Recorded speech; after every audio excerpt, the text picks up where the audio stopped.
Let's talk about weight loss to cut calories, to lose weight. Why? Is this a problem? What do you think? I think it's ridiculous. I have no calorie counts. I have no macros in any of my recipes in my book, because one of the things that we didn't know about until the Human Microbiome Project is that there's a whole bunch of folks, I call them gut buddies, that are capable of eating a lot of the calories we eat if we eat for them. And you can often get away with caloric murder by eating things that they're going to eat. And 100%. I mean, for me, it's the same. You know, when I was vegan, I was calorie counting, kale smoothie drinking, oat milk latte drinking girl. And so I was constantly hungry. And, you know, I probably was living on 1,000 calories a day.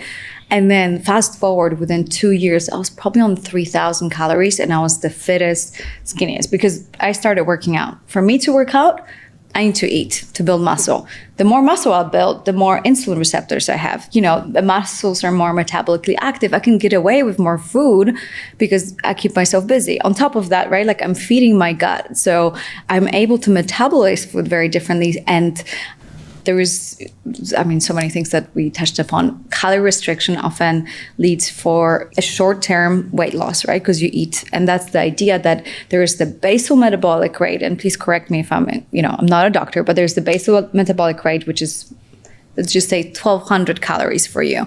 And so if you eat 1,100, then you should lose weight. But your body is smart and it's going to adjust over time, and you're just going to have to either yo-yo back.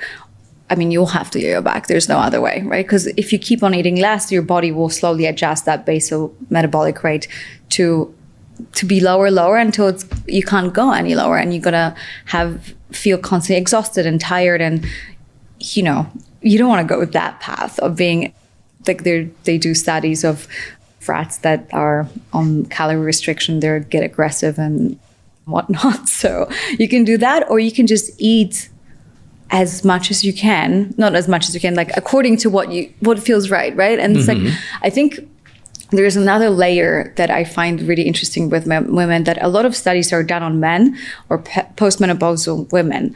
And if you've worked with women and you've known women, and we're constantly bombarded by so much diet advice, that it's very, very hard to find a woman who has an extremely healthy relationship with food, who's struggling with weight. Because the chances are there's this psychological issue that she's afraid of eating full meals, or she is overeating or has a refeeding syndrome. So if she decides to cut and then she goes to the fridge and she eats more. And so unless you actually have worked with women one-on-one in your life, then it's so easy to say that certain calorie restriction would work. But once you're a woman and you work with women, you realize, actually, no, that doesn't work. I watched my mom being on a diet for 20-something years and constantly losing, going back. And then after a few years, no matter how much she would restrict, she just wasn't able to lose weight. Because 80% of my patients have autoimmune diseases when they first come to me. And most people with autoimmune diseases are women. Have a huge female practice. Plus, I have a female wife, 2 female daughters, and 3 female dogs.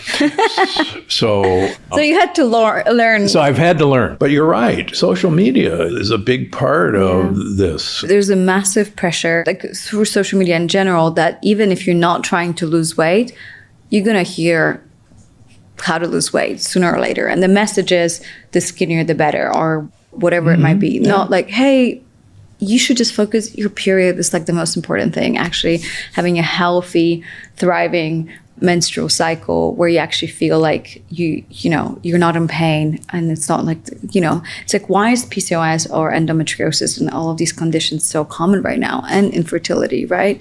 So it's clearly that's a real pandemic of women not being able to figure out their hormones. I don't think as I think the generation after us will not even care about weight. They'll be like, I don't even care.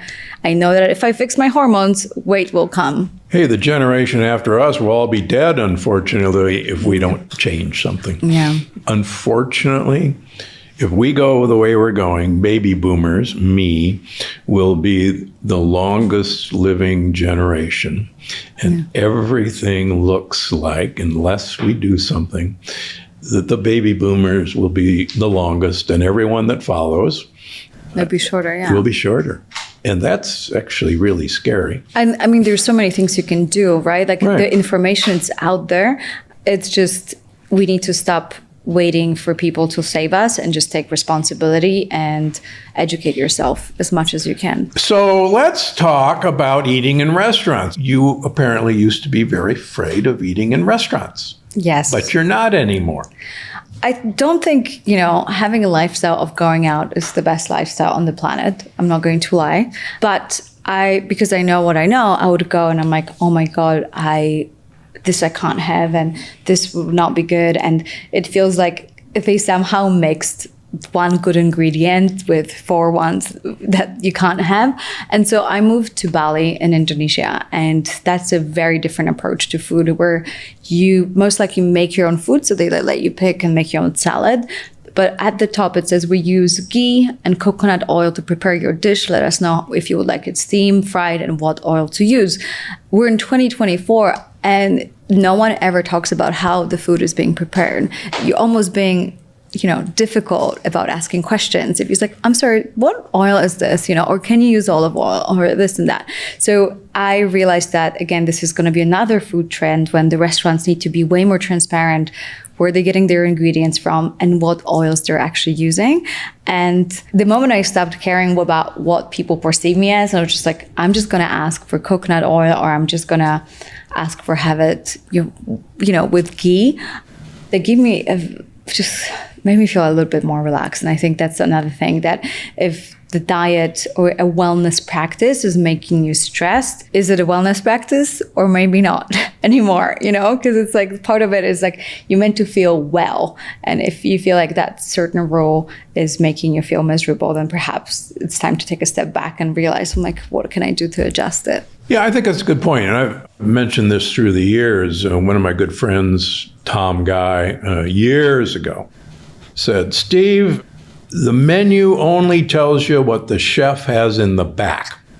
And he said, you look and you say, oh, that ingredient I want, but that's with this dish, and I don't want the rest of that dish. And this ingredient I want, but that's in that dish.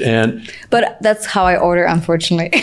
Yeah, and that's how I order. And if the chef won't do that, then you don't want to come back to that restaurant. Yeah, I agree. It's very simple. But quite frankly, I can almost always find something to eat using that method. Yeah. And that's what I teach my patients. Look, just say, look, you've got it back there. It's always spread between different dishes. Yeah, mix it up for me, would you? Yeah. Just one from column A, one from column B, one from column C. Yeah.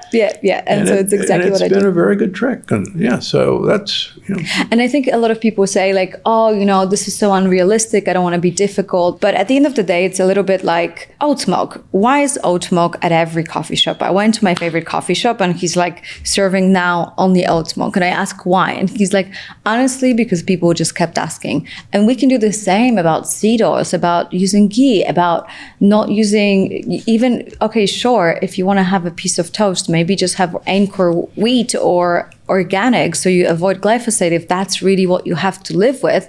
But like, we are in charge, like we're bringing the business, is where your money goes. That's, this things grows, literally. So if you're not demanding these things from restaurants, of course they want to continue trying to get away with seed oils and, not so great ingredients.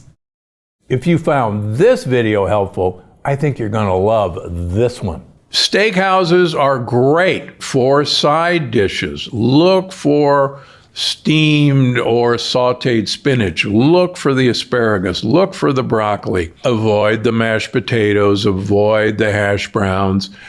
A lot of places now have either mashed sweet potatoes or at the very least sweet potato fries.